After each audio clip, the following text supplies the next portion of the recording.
if we'll go back just quickly, just catch this up. I said you don't have to do it my way, but if I had enough time, like maybe a normal conversation with someone I knew, and they said, why are you a Christian? I say, well, there's three things. I think of it as three layers of probability. And remember, the first is quite probable, very probable, virtually certain. This doesn't have to be your way, it's just how I think about it. And that quite probable, I said, there are facts about reality that sure seem to me to point toward the existence of a God. And so I said, I think it was 10 things, and you could list more, but at least 10 things where I think God is the best explanation. So I think it's quite probable, at least God exists. That doesn't mean Christianity is true. It could be any God that is all-powerful creator. So you can't get Christianity based on arguments from the universe began. That doesn't get you to Jesus, for crying out loud. But it does make it quite probable to me that God does exist. When we get to the second layer is very probable. And the very probable is where we get to something I call external internal criteria. And then the third would be virtually certain. There are two major criteria aspects or levels of data when I do history, and most historians do think this way. So we ask the question, what makes something likely to have happened? Likely to have happened. And there are two things that really help. One is there good, sufficient, external evidence or data? And that would be things such as, is there a good manuscript tradition? Are there archaeological records of it? That includes coins, numismatics, what that means, drawings, paintings, potsherds, structures, buildings, houses. Is there anything at all that can corroborate it? Those are things that would be external. Then the second thing would be internal. When we look at the stories or the actual narrative or the words, the languages, do the stories, do they ring plausible for that environment? If they talk about unicorns and everyone rides on a rainbow, it seems very implausible, especially we know about how nature works and science works. But if at that time period in that region it seems probable, then it is more probable. Secondly, can the internal evidence be corroborated outside? Did anybody else in that time period, whether Native Americans, any other time, did they write about something, the same thing that someone else wrote about? Can it be corroborated whatsoever? And of course, corroborate just means compared, joined with something else. And my son goes, I didn't leave those dirty dishes. And Julia goes, he didn't. It was our neighbor. Well, she corroborated that testimony. Now, they may be in cahoots, and they're lying both. But it is more likely, if my kids do tell the truth, that they're telling the truth if she goes, really, really? So those are two things I do in anything. And so to show I'm being consistent, when I basically left the faith twice, I applied the same criteria to different world religions and philosophies. And I found them wanting, which is why I eventually ended up staying with Christianity.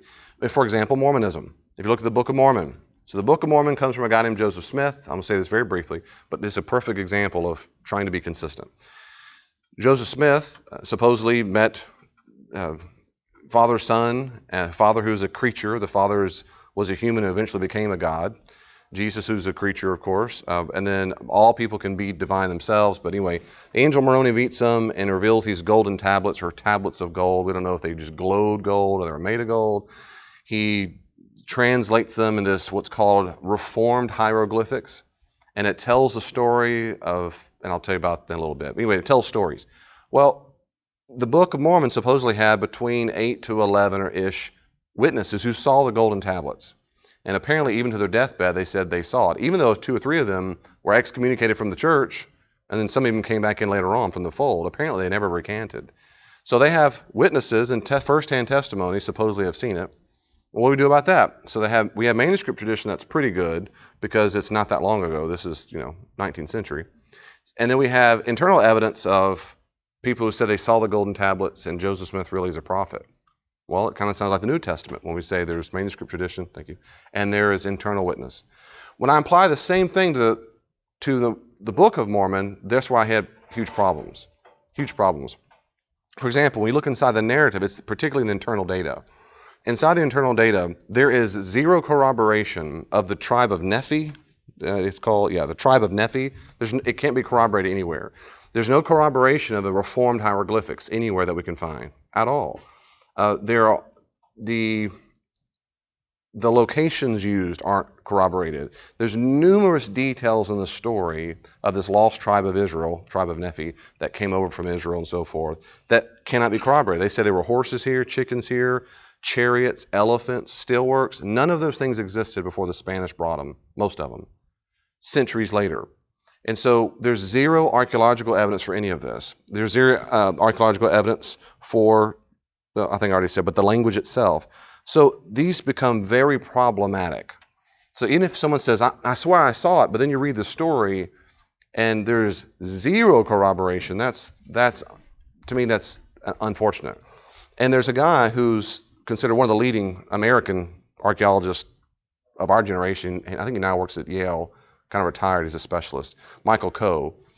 He says, let me now state uncategorically that as far as I know, there is not one professionally trained archaeologist who is not a Mormon who sees any scientific justification for believing that the Book of Mormon's statements concerning archaeology to be true. And I'd like to state that there are quite a few Mormon archaeologists who join this group. This is in spite of a host of well-intentioned books and articles by Mormon intellectuals trying to justify these claims.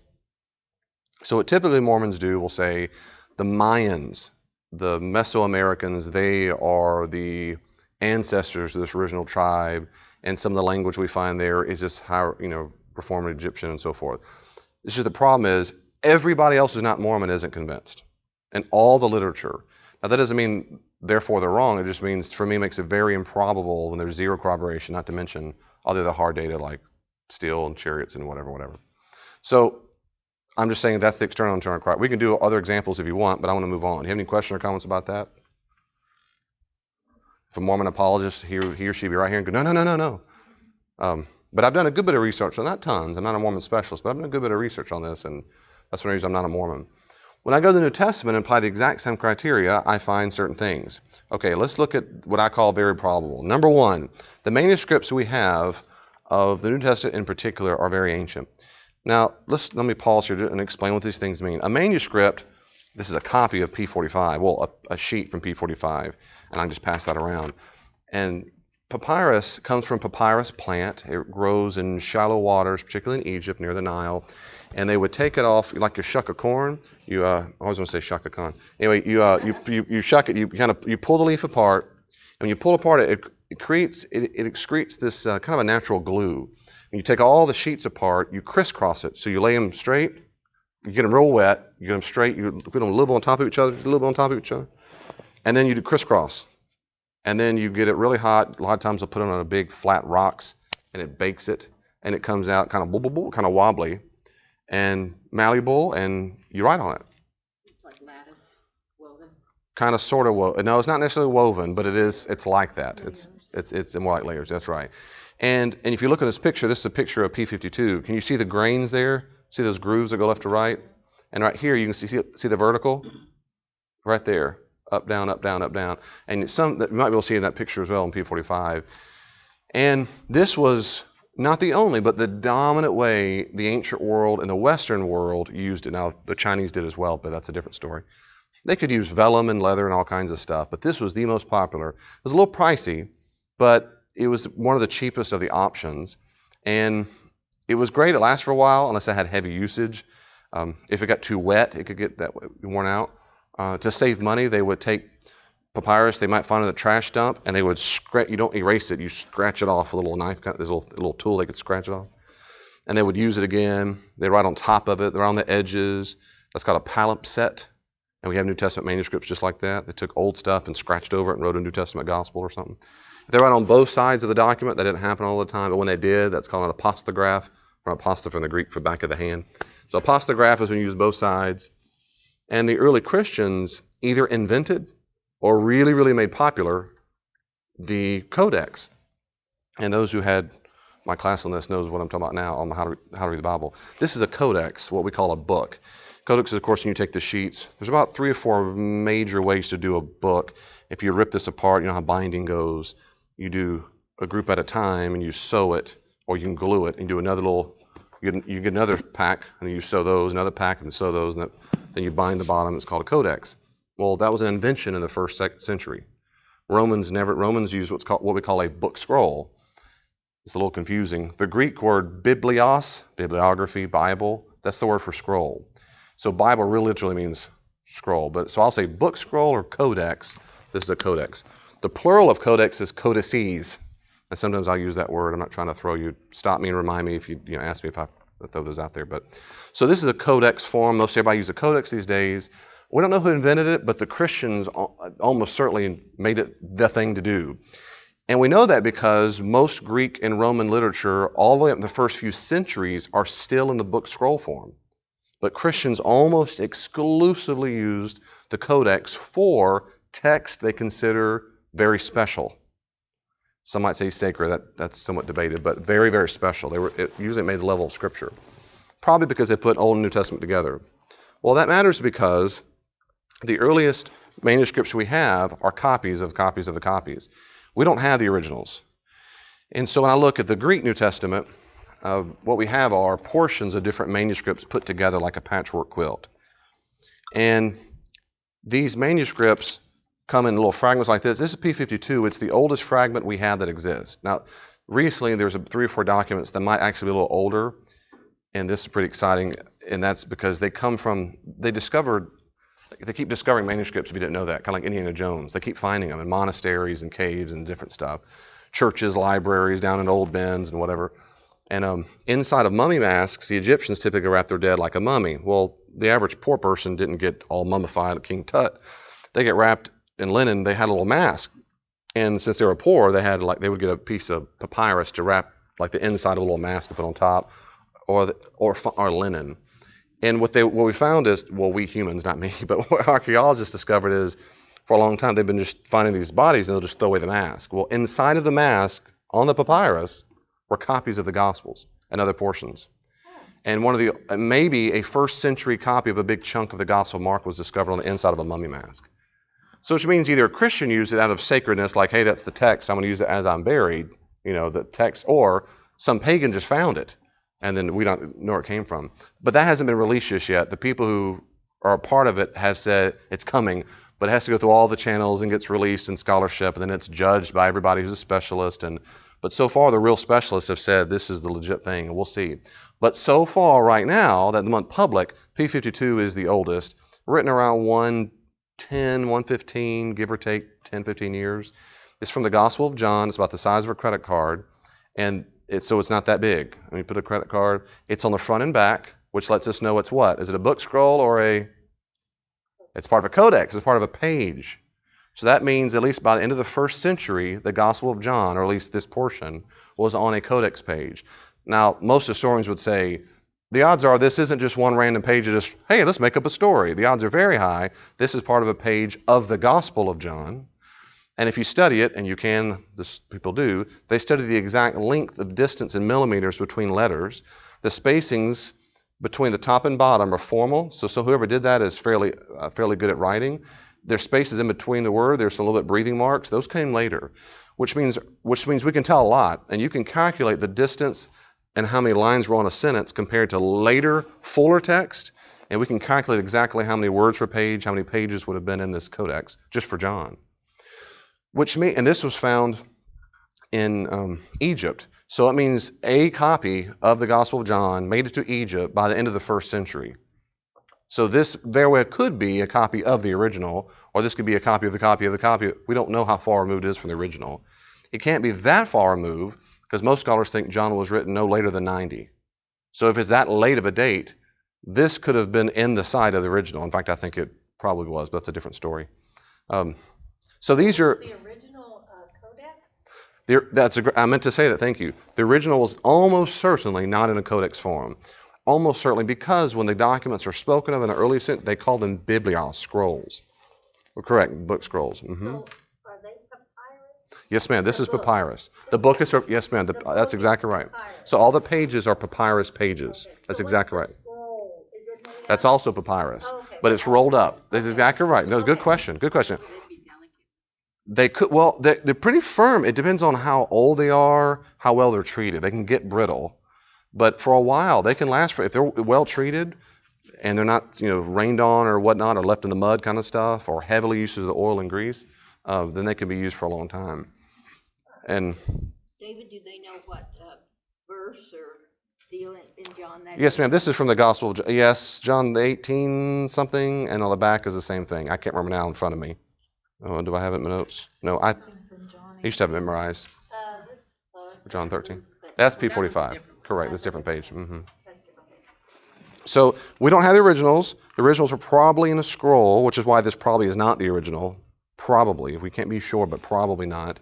It's probably from a codex that had pages like that. They would have been full pages, and these pages would have been gathered together and then sewn at the bottom and then collected in an early codex, what we call now a collection of books.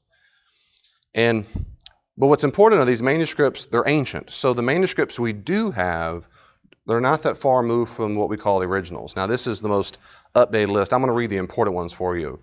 If you compare the New Testament manuscripts versus other ancient manuscripts of any other in the Western Hemisphere of the world, ours is overwhelming.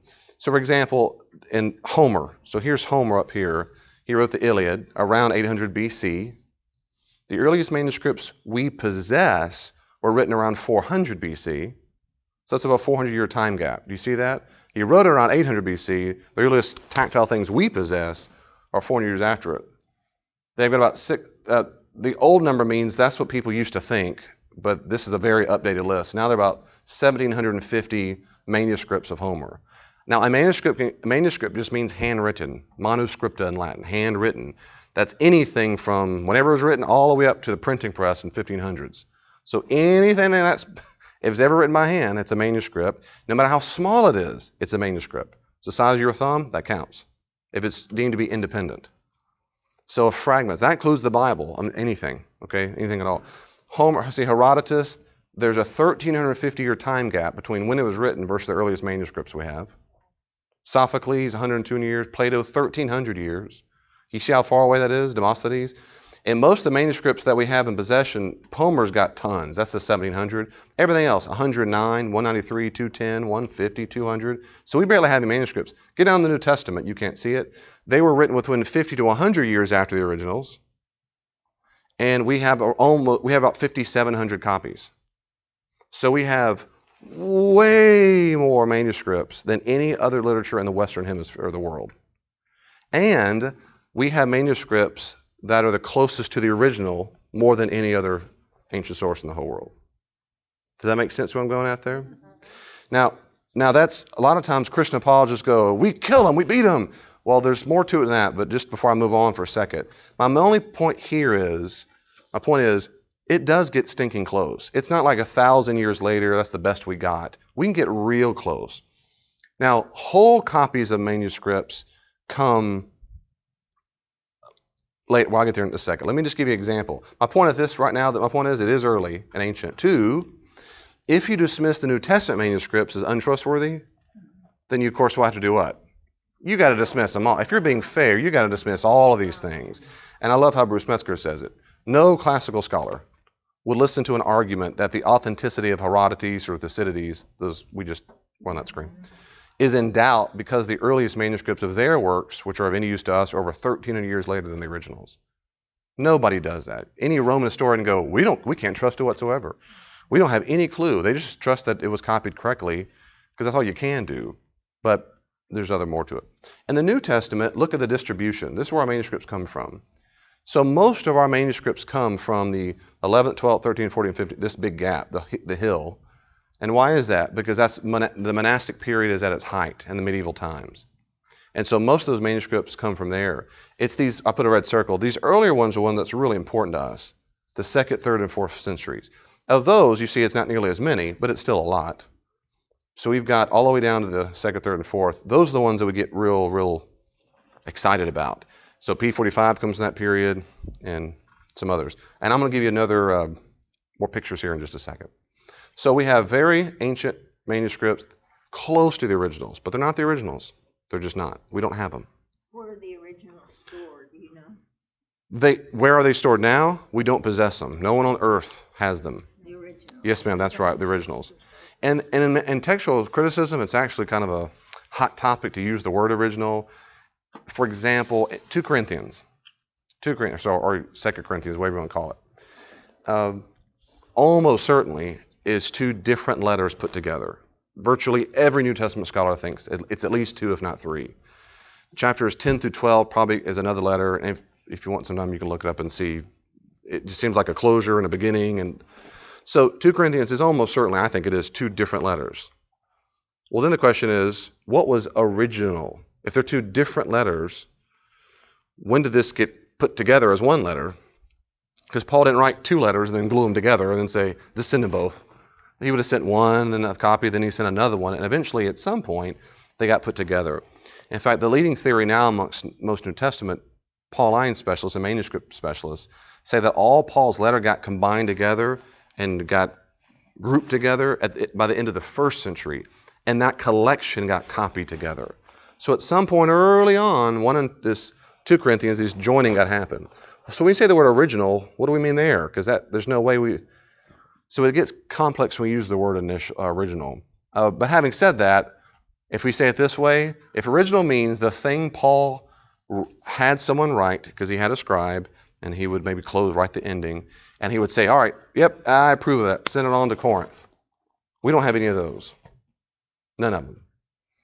And probably because they were used so much, they eventually got rid of them. And they wrote a new copy, of course, and then got rid of it. Almost certainly. The Jews did not burn their texts, they buried them. They only buried sacred texts. If a manuscript of the Old Testament got worn out, they buried it. We have some evidence that Christians did the same thing. It's just we don't have that much evidence for it. But there is some evidence for that. So it's likely that's what happened. We have no originals of anything.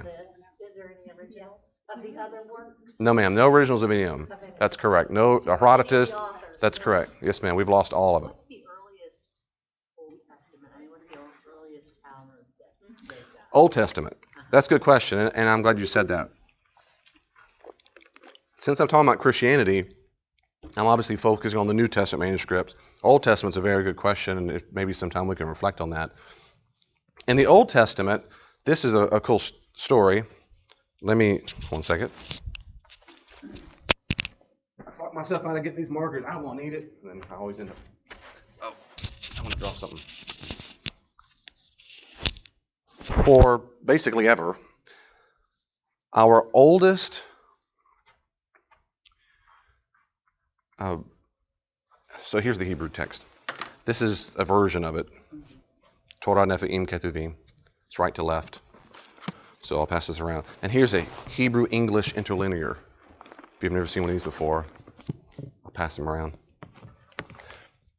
Forever, basically, the Hebrew, which most of the Old Testament is written in Hebrew, 99% of it is. Some's in Aramaic. It comes from a group of manuscripts. I don't want to get bogged down, but that's for me. They're a group of manuscripts that come from around the year 800 AD. Around that year. So let's say it's 800. I'll put a little timeline. So this is 800. And of course, the Hebrew Bible and the portion of the Bible were written way before then, right? So let's call this year 01. So the Hebrews live way over here. So that's easily 1,000 to 2,000 years removed. Most Old Testament scholars think the Old Testament was composed and written down in its final form after they returned from Babylonian exile. So that's mid-6th century BC. So, we're talking about at least 1,000 to 1,500 years easily that we're removed from it. Okay, that's the Hebrew. That's the Hebrew manuscripts. Well, the Old Testament was translated into Greek at the end of the 1st century. And it's called the Septuagint. The shorthand Septuagint means the 70 writers, so they use the Roman numeral LXX for short, Septuagint. That's the Greek translation of the Hebrew Bible. We have copies of that from around, I think it's around the mid-3rd century. So let's say 300 to be safe. So that gets us back 500 years or so. Most Bibles forever, King James Version and all that, still use the Hebrew and sometimes use the Septuagint. It might help it out sometimes. But they found that Septuagint just oftentimes paraphrases things, and the verse is a little different here and there. Little footnote, for my sermon this Sunday, I probably won't mention this because there's, as you might imagine, an enormous amount of nerd details we could fill in a sermon that would bore people. But there's a verse that the Apostle Paul probably alludes to, but he doesn't allude to it from the Hebrew Bible. It's called the Masoretic text. He alludes to it from the Septuagint. And I can prove it because of the Greek used. And that's not a big deal for, you might say, who gives a rep? But there's those kind of signs show up all the time in the New Testament that Paul's Bible was not in Hebrew, it was in Greek because of the exact verbiage he uses. So Paul used this Bible not this Bible. We use this Bible. So very often in your Bibles has a little footnote, say Paul says, like it says in Isaiah, or like the scripture said, the word of the Lord said, da-da-da-da, footnote, Malachi 3. And you look at Malachi 3 and go, what in the world? That doesn't match. He was way off. He might have been, or he's not quoting from the Hebrew, he's quoting from the Septuagint version. So how crazy, I mean, I just assumed that you were going to say that there was an earlier version of the Talmud or the Old Testament that was earlier than the New Testament. Well, there is now. That was right. That's I'm building you up now. My big payoff of the story. So this is what we had forever until the late 40s, when something was discovered near the Dead Sea. Of course, we call them the Dead Sea Scrolls, and we always use DSS for shorthand and scholarship. The Dead Sea Scrolls were discovered, which was a mass of cache in caves. This little shepherd boy was throwing pebbles, and he heard a psh. He went looking inside and found just a cache full of jar clays, full of things. And most of the documents were from the community itself, writing documents about itself, its theology, its behavior and ethics. It also included Old Testament text, and which was awesome because guess when these were written? No later than when the Romans came in. So this is the 1st century BC. 1st BC. Well then, imagine how excited Old Testament scholars were to read Hebrew Dead Sea Scrolls from the 1st century BC and compare them to the 800. So it's roughly 1,000 years. And for example, they had almost the entire book of Isaiah, which is gargantuan. I mean, it's a huge scroll. It was almost word for word. So almost 1,000 years had gone by, and the copying was almost identical. The Masoretes were known to count the letters, which is why they were called that. But anyway, they counted the line and then checked the Hebrew. They were close. It was systematic study. The Greek New Testament manuscripts are not so careful in the first few centuries. They get that careful. When they get to monasteries, then they're real careful. And then the variants or errors or changes minimize because they get real rigid. The first few centuries, not nearly as rigid as they get later on. The Hebrews are different. So today, the Bible you're using, you're passing around now, that Hebrew Bible mostly comes from, if you believe it or not, from this. And it's because it was so well done. And of course, the Dead Sea Scrolls aren't complete. These Masoretic scrolls are complete, and so we have every word. But they have used the Dead Sea Scrolls here and there to say, this probably is the better reading. But it didn't happen much. It didn't happen much at all. So that's a good question. Now, there's books just on Old Testament manuscripts that you certainly can read. That's a great question. So here's the Greek, and I want to pass around the Greek if you want as we go along. So that's the Greek Bible, the Hebrew Bible, and here's the Greek New Testament. Sorry, this is my original one from undergraduate days. It's kind of wet. The one you lost. No, actually, this is the one someone gave me. I gave away my original. No, this is it. I gave away the better copy. I'm so nice. The one I lost is different. I have that one still yet. And here's a Greek English interlinear. But good memory. That's good memory. So I'm going to pass both these around. You can see what you like. So we don't have the originals. We have copies of them. They go ancient. The second thing is this, and you stop me if this gets a little too confusing. Manuscripts come from different regions of the empire, and they have in different families. For example, the Alexandrian family, which is probably the most well-preserved of all the branches, the Western, the Byzantine. Now, if I went to the Giving Tree Preschool, and I get all the kids out, and they say, there's a bunch of siblings in here, and I go, I bet there are. Okay, I bet you and you go together. I bet you need to go together. You need to go together. You don't have a sibling, do you? I bet not. No. Okay, let's imagine I got it right, because some things were clear, like two redheads look very similar or something like that, blondes, and sometimes it's harder to tell. But then I look from the outside. But then I read them. I get to know them better. I go, yeah, you're telling the same story about the same dog, about the same. You have the same speech pattern, the same accent. I bet you go together, you go together, you go together. Now, because I paired them up, I want to put them in families. Now, the logical corollary is that they didn't come out of nowhere. They weren't popped into existence like a magic unicorn. They probably have parents. And I can deduce things about their parents based on them, their speech pattern, how tall they are, what color, what race they are, things like that, just because of the way they look. We do that all the time. That's what specialists do with manuscripts. So when they find a manuscript, they start comparing and contrasting. You look like this and you look like this. And then when I read you, you have the exact same spelling on this particular verse as this whole group. So when they find a new manuscript, it isn't just a wild, fancy 5,000, they're all scattered. No, they all really come down to about 3, 4, or 5 major families. They all related. What that means is, in different parts of the empire, way back when, there must have been a parent. So if you get someone from the Alexandrian family, someone from the Western family, and they're very similar, but they're from radically different parts of the empire, like Alexandria, Egypt, which is Alexandrian, or the Western might be from Rome, very different parts of the empire, but they're very similar, well then we are safe to deduce that those 2 manuscripts come from a parent that's even earlier. And they got split off to the 2 different regions. Are you staying with me here a little bit maybe? It's just like with my children, my children analogy, I can deduce they had parents, and I would deduce they have certain traits about them. So if I have a kid is born, I was born in 2012.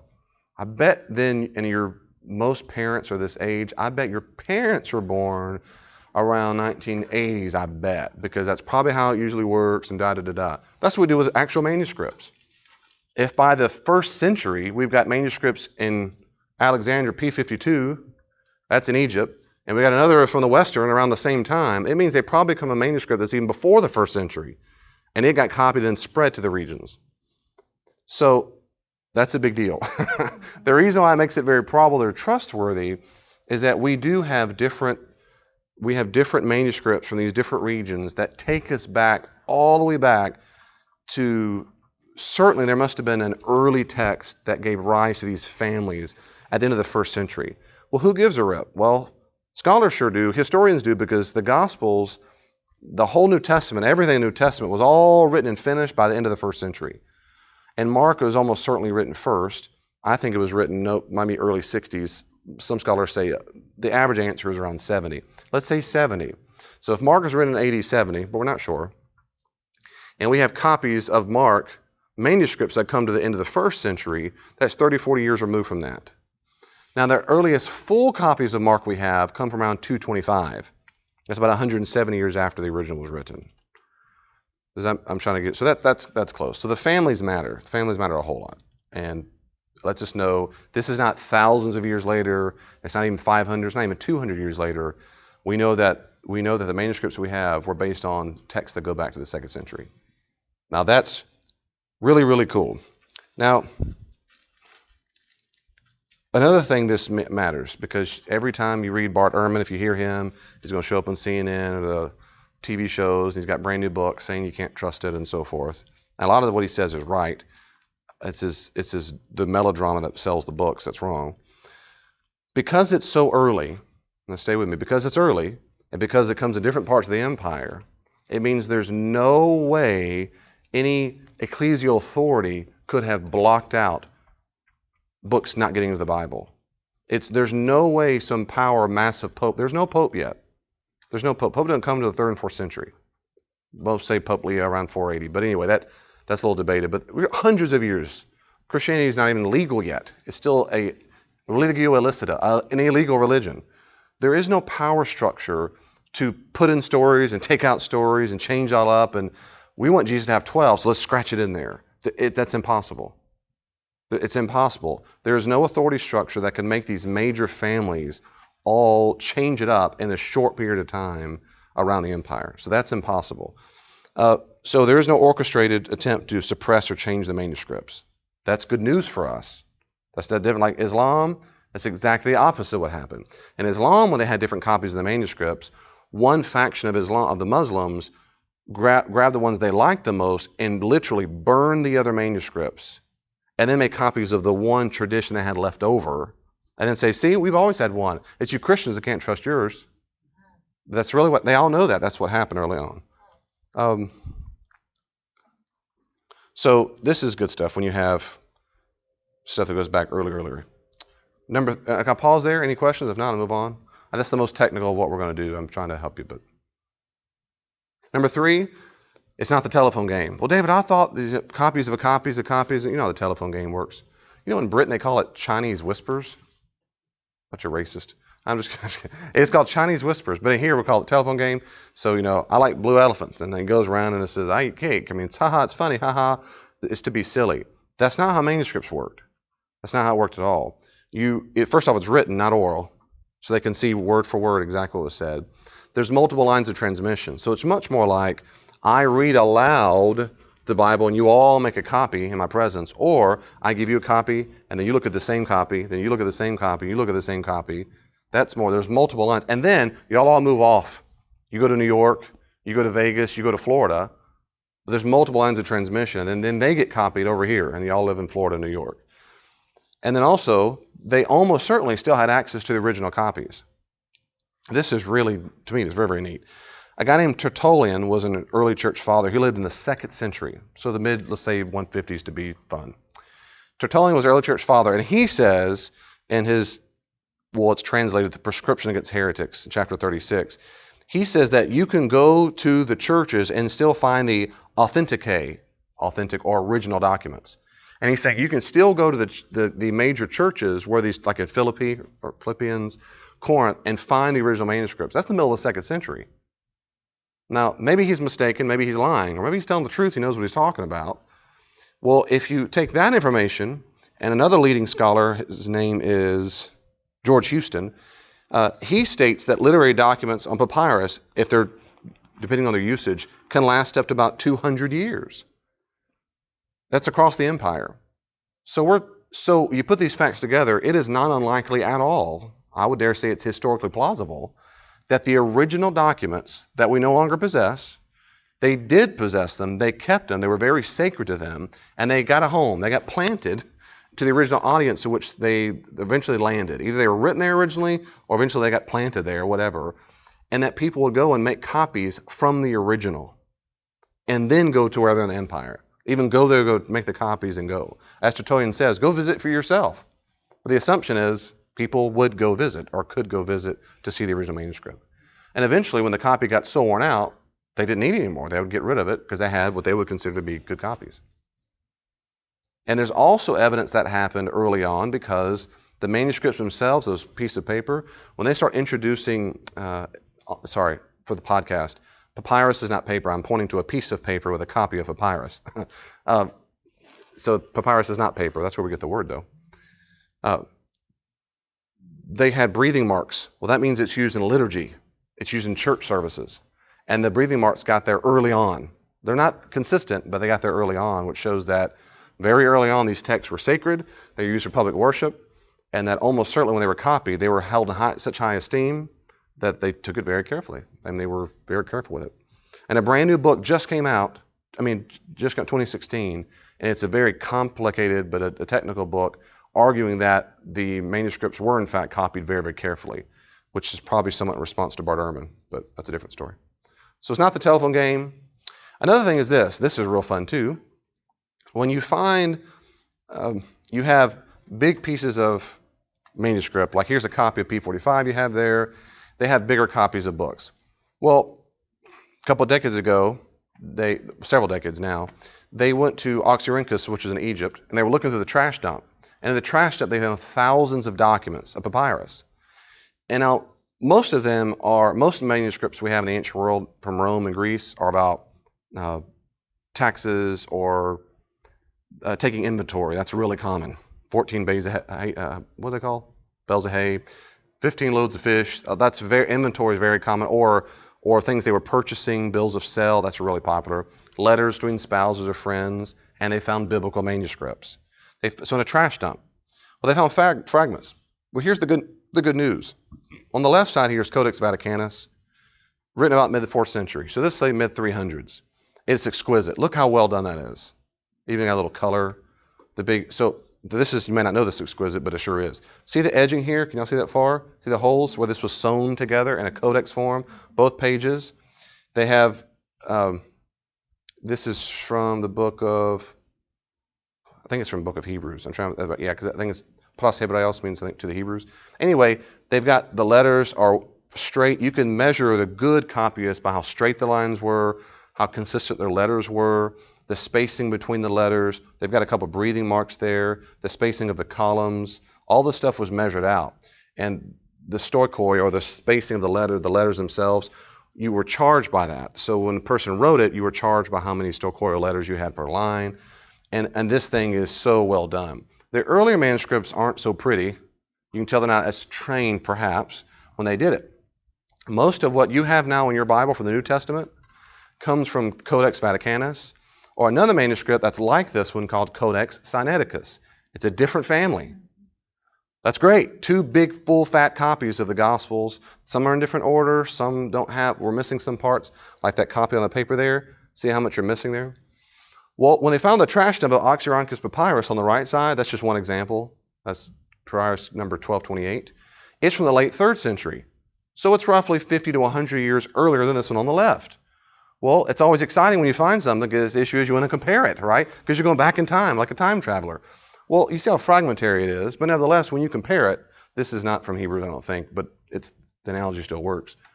You compare it side to side, and guess what they find is, on these Oxyrhynchus Papyrus, the manuscripts are really good.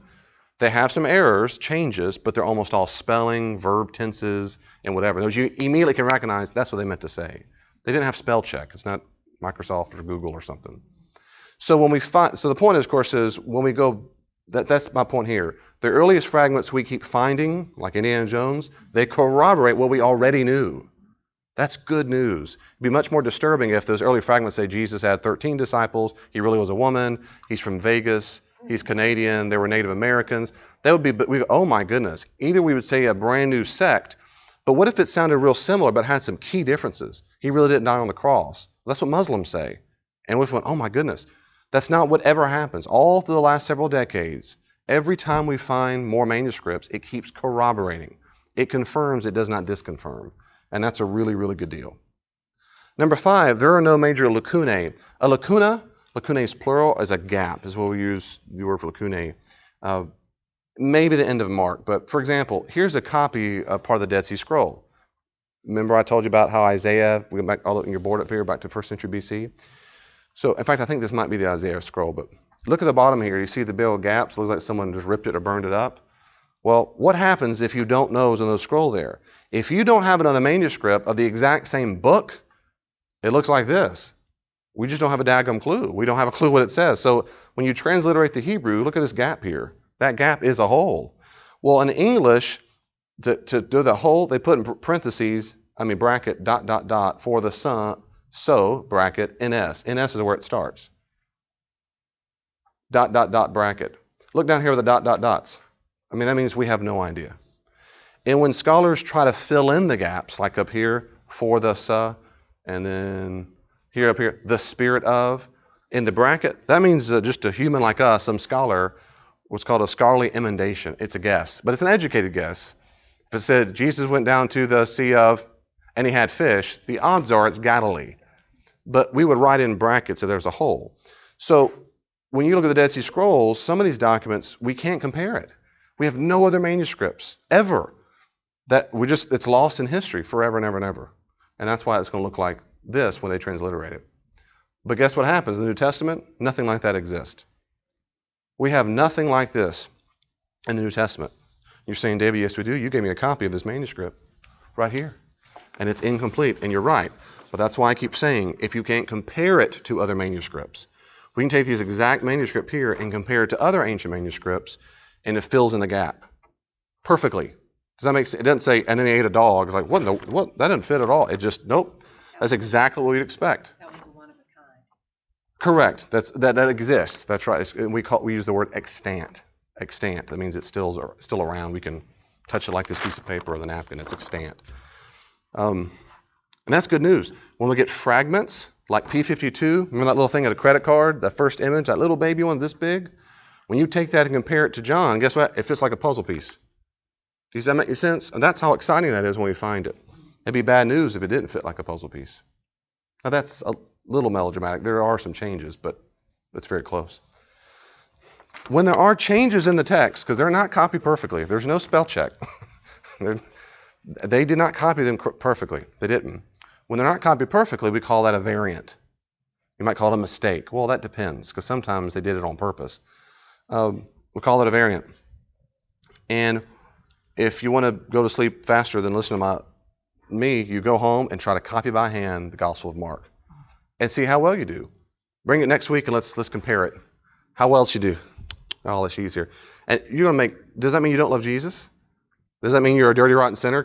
Or does it mean you didn't copy well? I mean, you just sometimes, and there are very common mistakes. When people look page to page and they go side to side and they go back to this one, they go down a line and then go back to the original and then go back to the original, or they copy it on accident. They have words for didography. They have all these special technical words for the common mistake. And then they misspell them. How many ways can you spell the word there? Right? There's 3.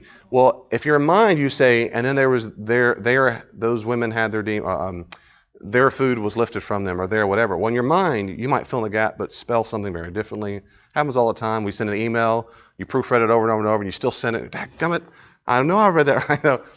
Well, that's what they did. Which means when we look at the old manuscripts, scholars read those and go, hey, is it a free-for-all? Are they all wrong? Well, there's a lot of mistakes. And Bart Ehrman and others will say there are more variants than there are words in the New Testament. And that's right. There are more variants. The question is not the amount, but the quality. If I could take exactly what you copied from Mark last night, Gene and Van, I get them together and I go, I get your copies, here's your Dunkin' Donuts copy. And I look at it and I go, there, that's the spelling. I'm going to circle that one. I mean, how easy would it be if you did it in English, which I read the best, and I go, she meant this. And now I'll say, okay, here's all marked up. Now, redo it. Or don't redo it, and I pass around and say, with these mistakes, do you think we still know exactly what you meant? Just because you misspelled it or put the word wrong? Of course you would. Well, if I clean that up, and then I put in a fancy thing called a binding, and I sold it to you, and I call it a Bible. And that's what you have in your Bible. That's what those manuscripts that I passed around, the Old New Testament, those books, not the manuscripts, but the books, those are cleaned up. That's when scholars look at it and go, oh, they misspelled that. Here's what they meant to say. Or some manuscripts say this. There's about 99% of those variants, in fact, it's about 99.5, are completely inconsequential. About 70% of them are simply, they're variants that cannot be translated. For example, we say something called like the movable nu. It's the ending of it looks like the N. It looks like a V, but it has the N sound. Well, that's not even translatable if it's moved, but that's called a variant if it's not there. If it's different from another manuscript, it's called a variant. What about when I say, a apple or an apple? That's a variant. So the vast majority of variants that exist, anybody who knew Greek go, that's what they meant to say. It's done. Then about 0.5% of all the variants, and there are a lot of them because there are a lot of manuscripts, are what we call meaningful and viable. Those don't affect doctrine whatsoever. And how to read the Bible for all it's worth, we looked at some of those. For example, in Mark 16:9 and following, that's that so-called long ending of Mark. It originally ended in 8 of the manuscripts we have. Now, it's possible that Mark originally kept on going, but we don't have it. That's what a lot of scholars would say. I think he ended in 8 on purpose, and whoever was copying it wanted to say, hey, I don't like this ending. And the women went away. They didn't tell anybody because they were afraid. Well, I don't like that because Matthew ends better, and so does Luke. So I want to make up a resurrection appearance. And that's what the scribes like to do. They like to conflate the stories. That's one why we can always tell what they've done is because they love to harmonize because they knew the gospel so well. They would fill in the gaps with their verbs or word orders from a different gospel. John 7:53 to 8:11, the woman caught in adultery. That story does not exist in the earliest manuscripts. That doesn't exist until about the 4th and 5th century manuscripts. So this story existed and floated out there in church land and landed, not in our earliest manuscripts, but later. In some manuscripts, that story is in Luke. Some manuscripts is in John, in different orders of John. And then it landed where it landed. And if you excise that out of John, if you practice it one day on your own, it reads so smoothly when you take the story out. It's just it seems like an odd place for it to have landed. But that's why a lot of commentators won't even comment it. And I'll never preach on it for that reason. I don't think it's original to John. You're not going to hell if you do, if you read it. I'm just saying. I might one day preach from it just for fun. Then so these things your Bibles are going to tell you in a footnote. These are not in the earliest manuscripts. Then your Bibles may not show the other ones depending on the Bible you use, Mark 1:1, things like that. Well, every once in a while, doesn't it seem like we hear that they found the scrolls, these scrolls? I'm sure they're not the original, but it seems like every once in a while in the news somewhere you'll hear that they found some of the Dead Sea Scrolls somewhere. Great question. I don't know of any announcements recently that say they keep finding Dead Sea Scrolls, because those have all been excised and not eradicated, but extirpated from the caves. They've gotten out. You do hear once in a while of a new find, the copper scroll or the copper this, an ancient find. Typically, and I don't mean mean about this, typically if you all hear about it, if it made it to the news, usually, if not all the time, it's just for sensation. Scholars don't think that's actually a compelling thing. And so it's got to be some document like, this document, ancient document says Jesus was married. And all of a sudden it goes, it makes the news everywhere. And then they'll go find one or two people go, this is probably written in the first century, it's probably earliest. And they won't quote all the other New Testament scholars who go, no, it wasn't. And we can tell you why it wasn't. But they found a couple who say it because that makes the news and makes the money and makes whatever. So you'll hear about it every once in a while. Like I told you tonight, some might be on the face of that mask of the mummy. But as those come out, they will take a while. And then those might make it to the news, would probably be like page 8 kind of thing. It might be there. But they want to find sensational stuff that. Greek or Hebrew. Which is the hardest to learn, Greek or Hebrew?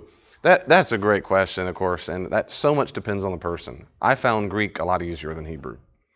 Greek grammar is a lot more simple. It is simpler than Greek. Hebrew is.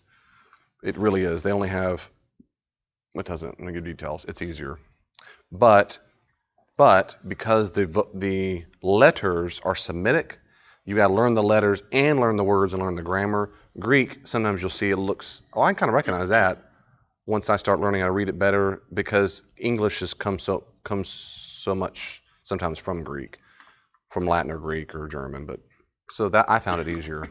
But it is more complex grammar, Greek is. Yeah. I knew people who loved Hebrew, and I liked it, but I loved Greek. We just had different. But you can learn it. My professor used to say, Wayne Stacy, the dean of the divinity school, used to say in my Greek class, he goes, right now, little children all over Greece can speak Greek just fine. And if they can, you can too. Because all these old people are like, oh, it's so hard, or whatever it was. And he said, right now, little kids all over. So the bottom line is, do we know for certain exactly what the original said? We don't. We do not know for 100% certain what the original Gospel of Mark said, because we do not have the original Gospel of Mark.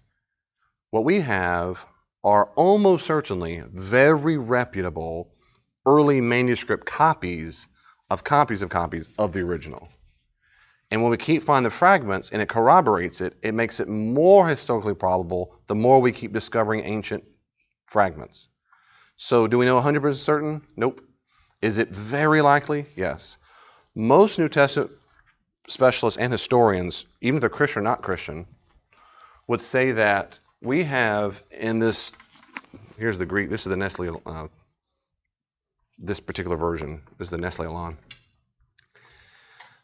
version of the Greek New Testament, that here in the top part, or in the critical apparatus at the bottom, where all the little other ancient manuscripts say, somewhere between the top or the bottom, between these top and bottom possibilities, or what they think it was original, is the original. That if I could go back to the original Mark, I'm looking, let's see, here's Luke, I'll just stay on Luke. Luke 24:36, the appearance to the disciples. And this says, they're walking along, blah, blah, blah, blah, that if I read that and looked at all the manuscripts at the bottom, if I compare that, if Luke just showed up, here's my original, pop and go, look at there. That most scholars say we're about 99.99% sure we're looking at what he originally said. With some things, we're not sure. Some things in manuscript tradition, we have two different families. They're both very old and have different words. Like, don't know. Mark 1:41, the leper comes up and says, will you heal me? And he says, sure. Most manuscripts say, and he felt compassion on him, splagnoi. Other ancient manuscripts say, and he was angry, full of orgistai, he was rageful. Well, which one is it? They're both ancient. What a lot of New Testament scholars would say is, the harder the reading, it's probably the more original reading, because it's more likely to most historians that scholars softened it through the time, so that it didn't make Jesus look too bad or mean or embarrassed or whatever. And so that's why a lot of people would say, was mad is probably original. But it get kind of scrubbed out of history real quickly when scribes said, we felt compassion. And because not only is it the easier reading, compassion, it also comports to other stories in the gospel where it's clear that he had compassion. So they probably filled in the gaps. Oh, he always felt compassion versus, does that make sense? So they have a science to it. It's not a willy-nilly blind guy. It's a, that goes with Shakespeare, goes with Chinese. It doesn't matter. Textual criticism is not a religious exercise. So it's probable. Any questions or comments about that? I want to move on. But I wanted to cover this tonight. That's my main thing I want to cover was external data. So I can go back and unpack anything you want or move on. You tell me. I don't want to feel like I rush because we've got time.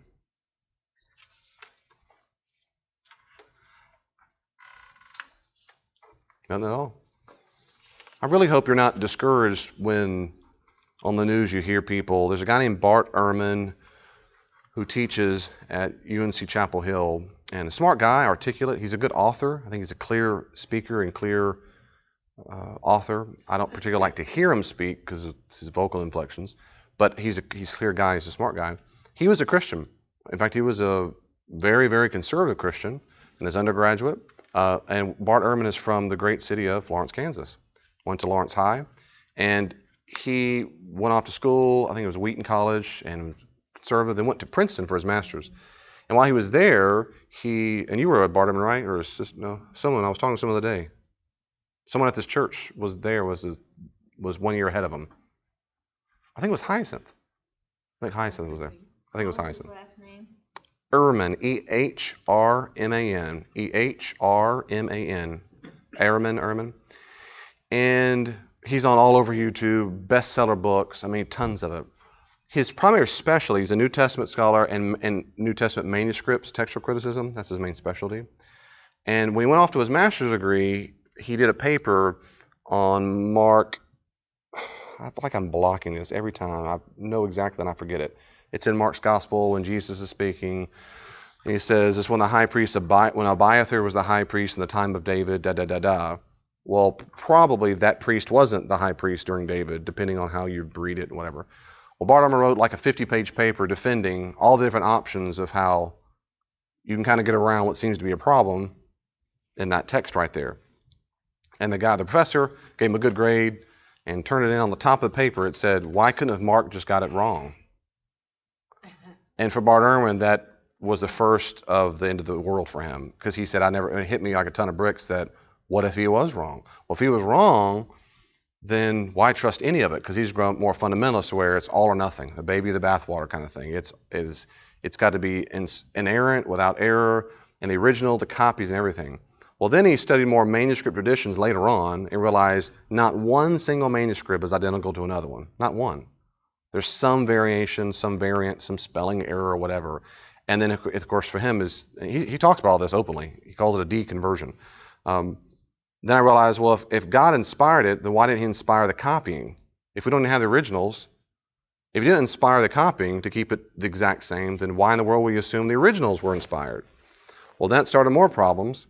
And then he had some issues with the evil and suffering in the world. And it was a long process. Eventually, he left the faith. Then got his PhD at Princeton under Bruce Metzger. I quoted him earlier. Bruce is generally considered the finest North American textual critic of the 20th century. I mean, he was a powerhouse. He died not too long ago.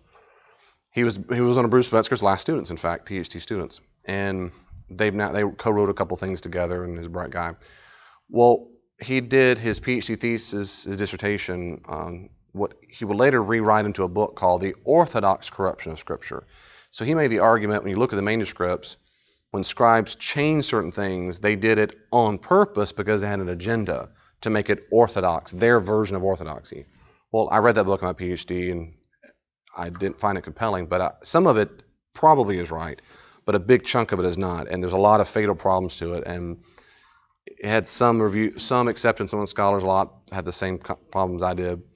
But then he wrote that on a popular level, this idea that it's all corrupt, we can't trust it, we don't know it. And that book was called Misquoting Jesus. He wanted to call it Lost in Transmission, but the publisher said they will think in Texas it's about vehicles transmission. For real. So the publisher said you can't call it Lost in Transmission, they'll be all confused. So it changed to Misquoting Jesus. That was a massive bestseller on New York Times. Everything he writes now is a bestseller. And in that book, it explains on an elementary level what I've been talking about tonight and on elementary level, textual criticism. And he goes on and on to talk about these variants, Mark 16:9, John 7, Mark 1. He's got a list of about a dozen that for him are big deals. Big deals. The problem is, in the real world of scholarship, he knows they're not that big of a deal. They change the meaning of that text. Yes, they do. If Mark 1:1 says, the beginning of the gospel of Jesus Christ, and then in brackets, the Son of God. Well, the Son of God doesn't show up in some ancient manuscripts. I did a paper on that in my PhD, just that clause. Well, if it's not there, it changes the meaning of that sentence. It doesn't change the meaning of the gospel whatsoever. And that was my final conclusion of the paper, which really ticked off the professor and all the students. We read that and thought, why even write? I said, it doesn't matter. This is not meaningful. It changed the sentence, but not the gospel. The gospel already makes the point that he's the Son of God. That's exactly why the Roman soldier says it on the cross. It just doesn't change the fact. Mark 16:9-11, the ending. There's nothing there at all. Now, it changes the meaning if you can get bitten by snakes or not have. That's that faith of snake handlers. That comes from there. Sure, it changes that. But at no time in the history of Christianity was getting bit by snakes or having a faith of that, serpents, ever a tenet of anybody's theology or practice. We have no other evidence in the 2nd, 3rd, 4th, 5th century that there was major church movements of snake handlers. There was just not a doctrine or behavior of the church. The woman caught in adultery doesn't affect one iota of doctrine. He's going to bring up one in Hebrews where it depends on which word. Did Jesus die apart from God or, what's the other word now? My podcast people are going to be yelling at me because they know it. Apart from God, it's the Greek word sounds similar to or blank with God. It changes the meaning of that sentence. But Bart says it changed the whole meaning of the entire Hebrews and all of theology. There's another verse, it's in 1 John, that nobody has used in any translation, I think since the King James Version, about the Trinity. But no one uses that anymore. But he'll go to that verse. Now that's been gone for 500 years, roughly, 450 or whatever. He still says it. So what it is in the popular level, he makes, as it were, mountains out of molehills. He'll give 12 to 15 examples and go, see, this kind of changes everything. And I'm not being mean. If you were sitting right here, I'd say, come on, Bart. I mean, he knows this. Because if I lined up 100 other textual critics and said, now, Bart, can you convince them that this is as important as you make it? And he'd say, I don't care, David. I hear that. Okay, you don't care, it's fine. But it matters to me that the vast majority of all New Testament specialists of this field do not think these are a big deal. Bruce Metzger, his mentor, said they're not a big deal at all. No one does, only Bart, and of course that sells a lot of books. And it makes you on CNN, it gets you to the Daily Show, and gets you on the Today Show, and did you know there are more variants? And it creates this huge discouragement and suspicion for a lot of Christians, because here's a New Testament scholar who says we can't trust it. And he misleads a lot of people. He misleads a lot of people. And for atheists, he's their only number one go-to scholar. Every atheist on any debate is going to tell you, listen to a YouTube video. They will say, and Bart Ehrman, one of the leading New Testament, he's the leading New Testament scholar in the world. No, he's not. No, he's not. He's a smart guy, but he's not the leading. No, he's not. If you had listed the top 100, I don't know if he might make that, maybe. And out of American scholars, not around the world, he wouldn't.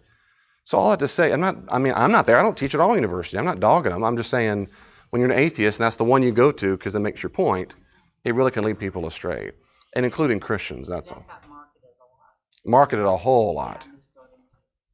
That one did, and he's got all kinds of them. He's just got a lot, and boy, they sell out fast. Good for him. And a lot of proceeds go to the charities. He has a very popular blog. You have to pay to get on, but all the money goes to a charity. And married to a devout Christian. He said he still likes Christmas time and going to the church. He said, I still get moved emotionally. Just not true. But he and his wife have a lot of conversations. Where did you say he went to school? He went to Wheaton College, and then he went to Princeton. But again, in all fairness, I think he's a good author. I agree with... I fantasized several times I've ever debated different people, like in a formal setting. And I've always thought, I have, because I listen to the stuff and read it all the time, and this is what we do is in our field. And I've always thought I would start out and say, after Bart presented, I'd say, I'm sorry, audience, this is going to be very boring. I agree with about 98% of what he just said. There's not much of a debate. He's going to talk about everything I just presented here to y'all. He's going to say the same stuff. He's going to say the same stuff. He's going to say, manuscript, this. But he's going to say, we don't know.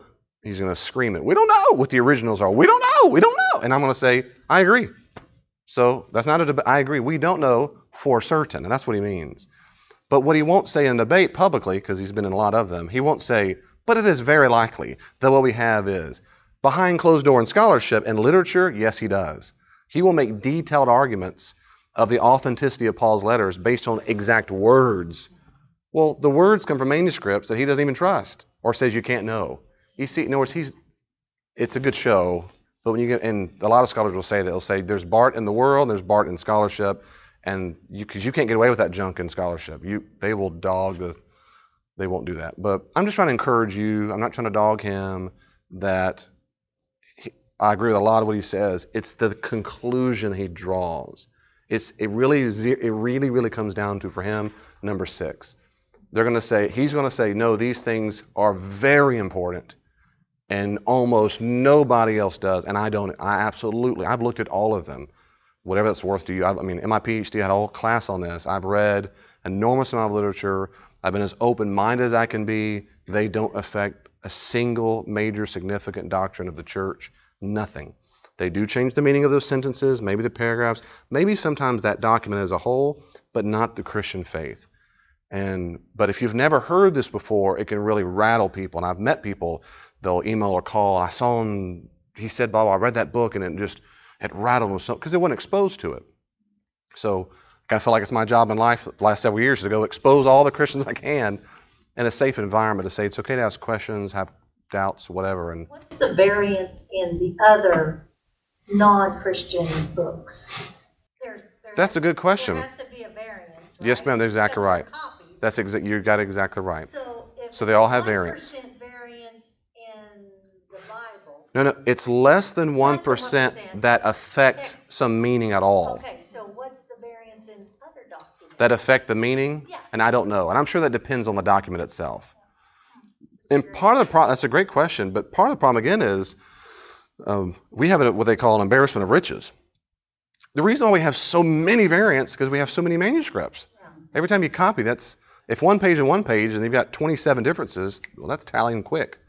Well, if I've got a Herodotus or something or whatever, and I've got 15 manuscripts, well, I'm not going to have nearly as many as variants.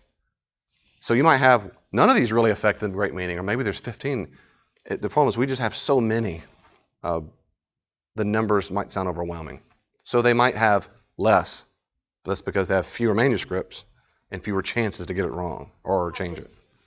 Trying to make the point that, stuff to back. Yeah, that's right. You know. That's exactly right. There's a whole lot of stuff people consider true. That's exactly right. The biggest problem, and I can move on if you want, or we can keep talking as much as you want. The biggest problem most people have with this subject tonight is for those who have a particular understanding of inspiration, like Bart did, which is why he eventually had the faith. If you believe that God inspired the authors, and by that you mean he inspired them to write down exactly what he wanted, or he overtook them somehow, and there was plenty of inspiration, the question then you have to ask is, if he did that, then why didn't he inspire the copyists? And if he did not inspire the copyists, why not?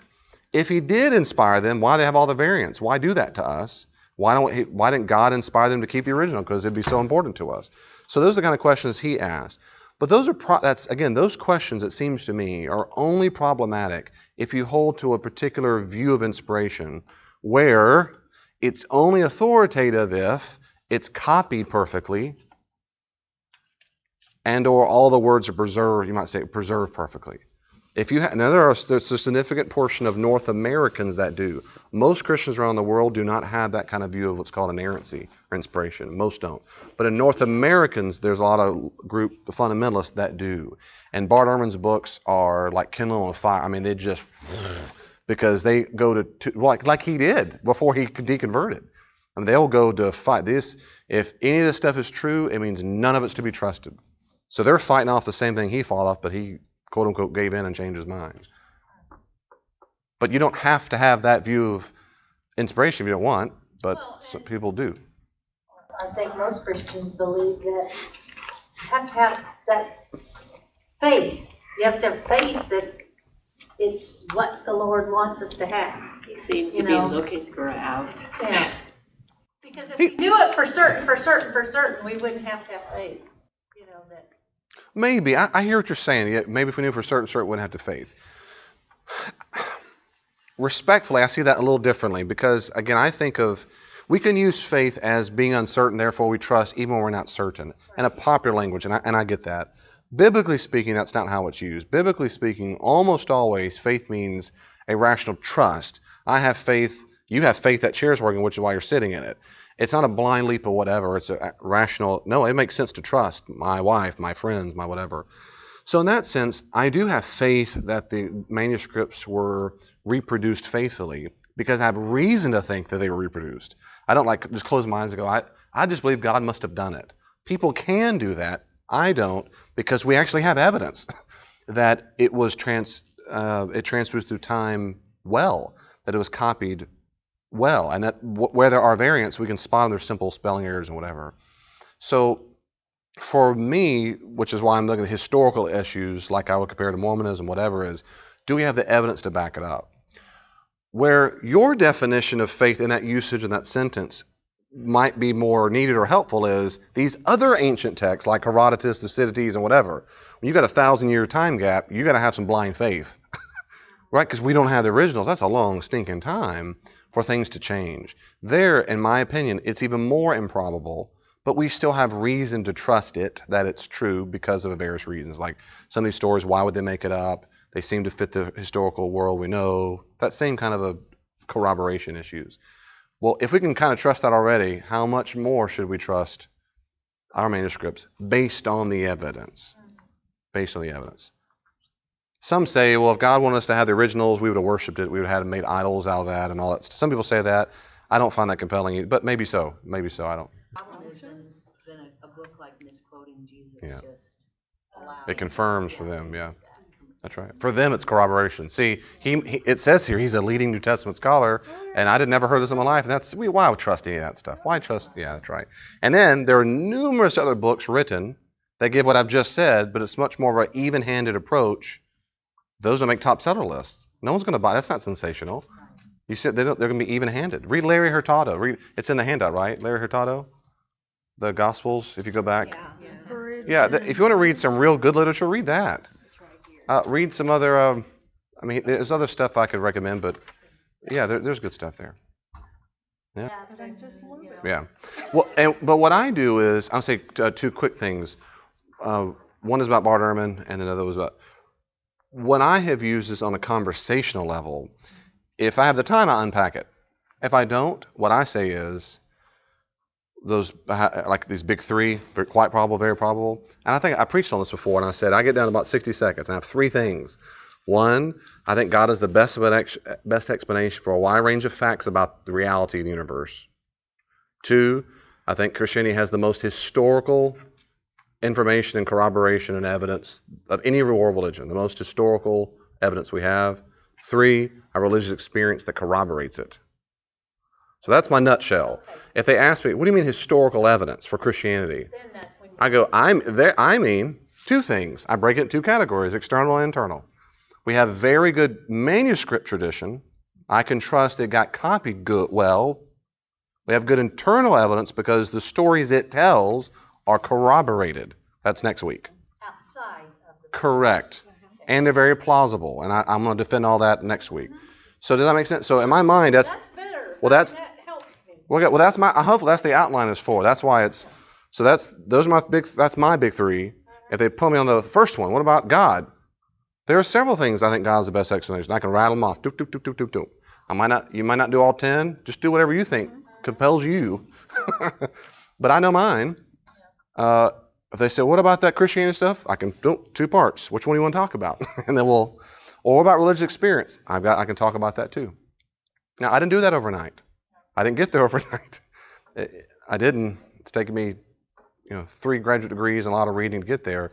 But that's why I do what I do. I really mean that. I see this as an act of service. I don't get an extra tip by the chirpers. I want to help Christians be equipped to be better disciples. I want to expose you to this kind of stuff. That's why I started to say by the encouragement.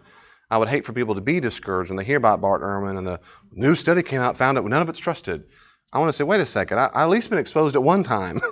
And we read that stuff, and I can go back to my notes, or I'll ask David, or I can, something like that. So I'm trying to expose it to you, and also also educate so that you do learn and go.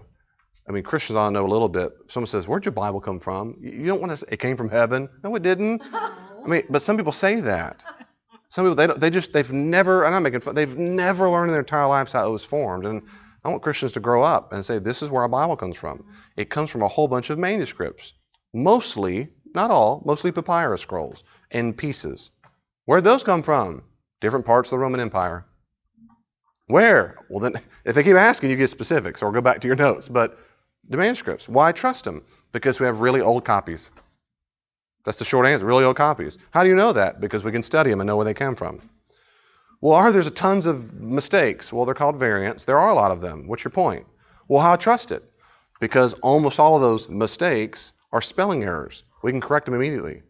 But over 99% are. There's about 0.5 that actually affect anything. You want to talk about those? Well, all of a sudden, those are those. And I've got a few more. There's about a dozen. You see, my point is, those are little nutshells of what I've done with people before. Well, then why trust any of it? Well, because it's very historically probable. We have evidence for it. Well, don't you just have to have faith? No, I don't. I've got to actually, we can go to the Library of Manchester or Cambridge and look at it. I can look at P52 and realize that came within a few decades. That's a living lifetime of a person who wrote the original gospel. That's nothing like that in the ancient world at all in the Western Hemisphere of the planet. Well, I don't trust it. That means you don't trust any literature for the ancient world. Is that right? So we know nothing about the Roman Caesars. We know nothing about the emperors or how Rome lived. Well, of course we do. No, you don't. Because you just got rid of everything that was ever written. And that's the only place we get it from, are Roman historians. Why throw the baby out of the bathwater? Well, because it's mythic. Oh, now we'll get internal data. Let's talk about myth. That's next week. Well, no, it's not mythic. Well, still, yeah, do you believe in Lord of the Rings came to life? Do you believe in Harry Potter? No, I don't. Well, that's what the Gospels. No, they're not. And I can prove it to you. That we're going to talk about that next week. But those are good questions. Is it like that? The answer is no, it is not, and I'll tell you why. I'll tell you exactly why. I mean, I'm sure. Well, you could believe that. I mean, you could say, no, God designed this and calls the errors, and that's the way it calls us to have faith and to struggle. I mean, you could make up all kinds of faith reasons. I just don't find that compelling, which is why it doesn't make it to my list. But I don't think we need to do that. I think we just if you were a Satan worshiper and looked at the same manuscript evidence, you go, no, this stuff is trustworthy. That's all. Correct. Bart Ehrman is a well-known textual critic scholar. Correct. I had no idea he was from Lawrence until like a few weeks ago. Seems like such a minor thing to leave faith over, doesn't it? Yes, ma'am. But well, for him, it was like the snowball effect. So for him, it was that. Then it was, all kinds of stuff, evil and suffering. But in all fairness, right? If you grow up, as a lot of people in America do, not all, but they grow up in a little more fundamentalists. A lot of them are Southern Baptist. And they're not all the same, but they grow up being taught very much from people they respect. They're preachers, they're teachers that say, every bit of this is inspired and inerrant. The originals, the copies, every bit, from the maps to the front, the maps in the back. I mean, and if it didn't happen just like this, then why trust any of it? And they're taught to believe that very much so. And so then when you learn that the copies weren't copied perfectly, I could see from his perspective, it created a crisis of faith. Like, well, because all of his life he's been told probably, why trust any of it if even one word wasn't inspired? And